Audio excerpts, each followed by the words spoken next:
It was a myth until my case. So the Hip Hop Task Force would? The Hip Hop Task Force was created to watch Sean Puffy Combs, P. Diddy, to watch the artists that was connected with P. Diddy.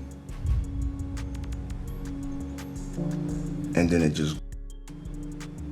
what they were doing was profiling black people that were making money in the music industry, even if they wasn't committing any crimes. A lot of times people say, you're a conspiracy theorist, you watch too many movies or something like that, you know? But a lot of stuff I was learning was very real. What's the science? What's today's mathematics? Yeah. By the way, this isn't even my chain. I stole it from somebody. Yeah, I'll tell y'all who got off camera. You stealing chains now? Is it a world star? Not really stealing. Does it mean anything to you though? Learning that the African diet, the black man's diet. Bring it on. What is it? Tell me about it. First of all, blacks, we have carbon in our bodies, which makes our skin brown. Okay. They like to call it melanin. There's another name they use for it because we have a connection with the sun that other cultures don't have. So what should we eat? Our diet needs to be more plant-based. Katt Williams just blew the lid off something most people brushed off as paranoia. He confirmed what Prodigy warned us about right before he mysteriously choked to death. See, Prodigy wasn't rambling in his final days. He was sounding the alarm, not on music beefs, on dark industry rituals right before his death. Prodigy was speaking heavy, not just music industry shade. He was pulling the curtain back on some disturbing stuff. He spoke on rituals and secret groups doing things to young people that had nothing to do with music during what would be his final interview. His tone said it all. He wasn't scared. He told the interviewer there was nothing they could do to stop what was already in motion. Then all of a sudden, he was gone. And now Katt Williams just confirmed it all. Without going too far, I don't want to be preachy. I don't want my music to be that. But I want to throw that in there a little bit. Because the most important audience to me is the people that are struggling, my people that are struggling, and they're lost. And they're confused. The official media run of Prodigy's death was that he choked on a boiled egg, but nobody could wrap their head around that he had anemia. Yeah, but the autopsy didn't even bring that up as a factor. It wasn't even mentioned. It was all about the egg, and folks instantly felt like that story just didn't hold up. So the family stepped in and filed a lawsuit against Spring Valley Medical Center in Vegas. They said the hospital messed up. They didn't keep his didn't track his oxygen like the doctors told them to. So now folks really started questioning, was it just a mistake or was something bigger behind it? Because when you look at Prodigy's timeline, the tweets, the interviews, even the lawsuit, it paints a story that feels way deeper than just hospital negligence. It feels calculated.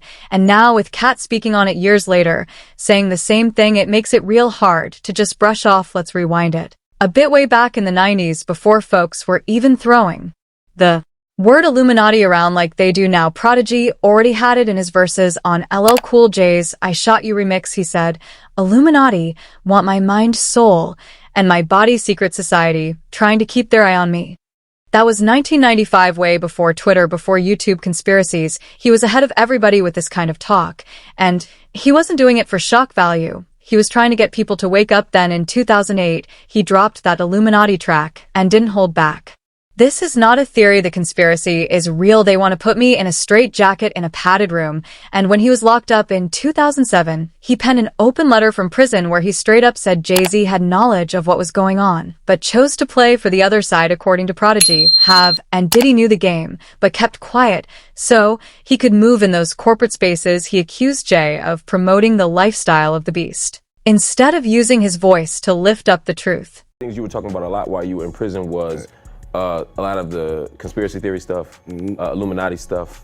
Do you still believe that? Yeah, it's real. Talk to me about, because I remember, can we bring this up real quick? It's just it's from your letter. I'm going to read it. It says, the exact moment in time when I discovered the entire planet was being lied to and was put upon a spell to keep us unaware of it was back in 1996, around the time Biggie got locked up for the tech in his house. And then there was something else here that I thought was interesting. You said Jay-Z knows the truth, but he chose sides with evil in order to be accepted in the corporate. Jay-Z conceals the truth from the black community and promotes the lifestyle of the beast in And if that wasn't enough, Prodigy made it clear he was going to keep fighting back. He said he would keep exposing every evil force that exists until the day his lights go out. Just hearing that now, it hits different. What's the science? What's today's mathematics? Yeah. All day long. By the way, this isn't even my chain. I stole it from somebody. Yeah. I tell y'all who got off camera. Stealing chains now? Is he a world star? Not really stealing. Does it mean anything to you though? Yeah. Even though Prodigy later said in interviews that he didn't actually think every rapper was part of the Illuminati, he never walked back the bigger point that the Illuminati was real and operating in plain sight. He was still convinced that music was being used to influence how people move, think, eat. And even live, he called it a full web government, religion, banks, and yes, hip-hop all working together behind closed doors. There's a lot of talk of Illuminati, like there's certain rappers in the Illuminati, you know, Jay-Z, Kanye, and so. Do you believe that there are rappers in the Illuminati? Nah. You don't believe that? Okay. So how do you see sort of the role of these conspiracy theories play? Like how is the black community being controlled through that stuff? Just through food, you know, the environment, you know, medication, you know, branding. It's a lot of stuff, man. It's a lot of, you can go down the whole line. It's a whole web network of things. You know what I mean? Yeah, that's what I believe. You know what I mean? Mm-hmm. People are definitely being manipulated. You know what I mean? It's a business. And what can you do as an artist? What can we do as media to change that?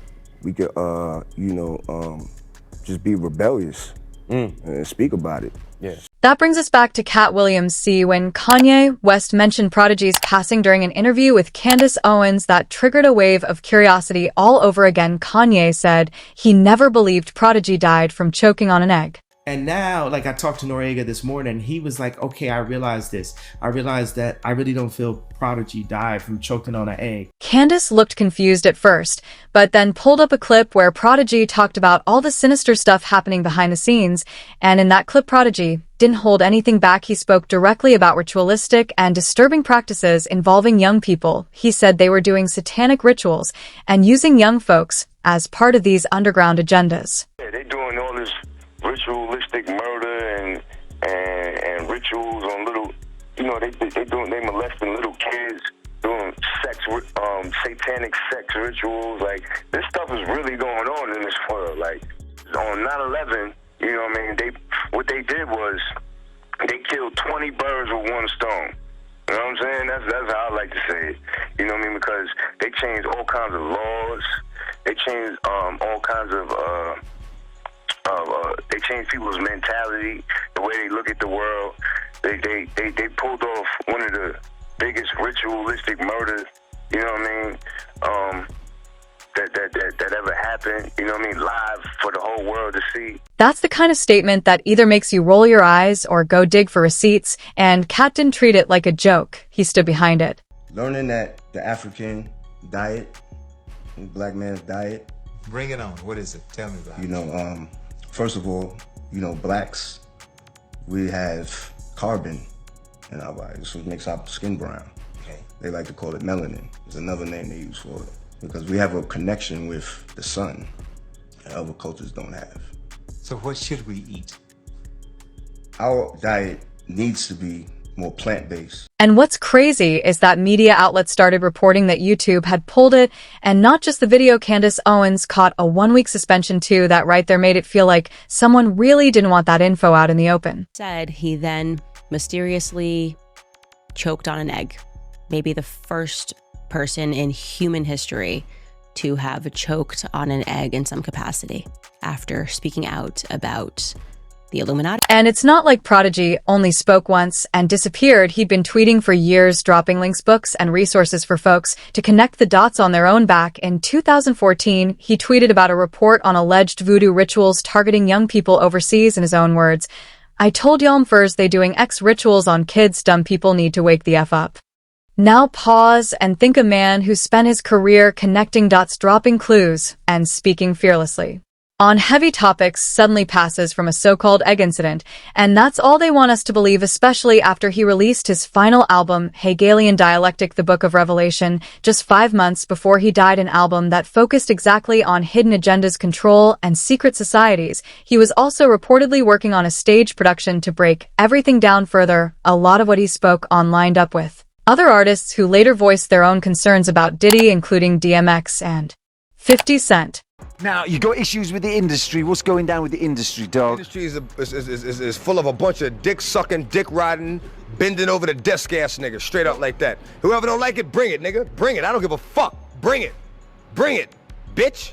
They got this new breed of rapper that's paying DJs to play their shit. Right. And, you know what I'm saying? They sucking the record label executives' dicks, and it's like there's too much of that going on. Right. You know what I'm saying? Let me be me. Let me be the artist that I am and just play my motherfucking music. You know what I mean? Exactly. Now they want you all up under this, you know, sitting at the going to dinner with them and shit like that, and you know all that favor for a favor shit. I don't get down like that. Look, I give you the music, you give my money. That's it. A lot of the love I had for wanting to be a part of the industry is not there anymore. I don't even associate myself with the industry, you know what I'm saying? And when Katt Williams came out recently reflecting on similar topics, rituals, secrets, manipulation, it didn't sound like something new. It felt like an echo, a continuation of what Prodigy started. At this point, it's hard to say this is all coincidence. According to several sources close to the situation, Katt feels like Prodigy wasn't just ranting, he was exposing, and he paid for it, one user said. I never saw these Prodigy interviews. Wow, he made sense with a lot of this stuff, and it's apparent especially now. While another said, even after his death, his message is so strong and relevant today. So, what do you think about the whole thing? Drop your take in the comments. We're watching this unravel in real time, and if you're here for the unfiltered facts and real talk, go ahead and tap that like, subscribe, and check out the next video waiting for you.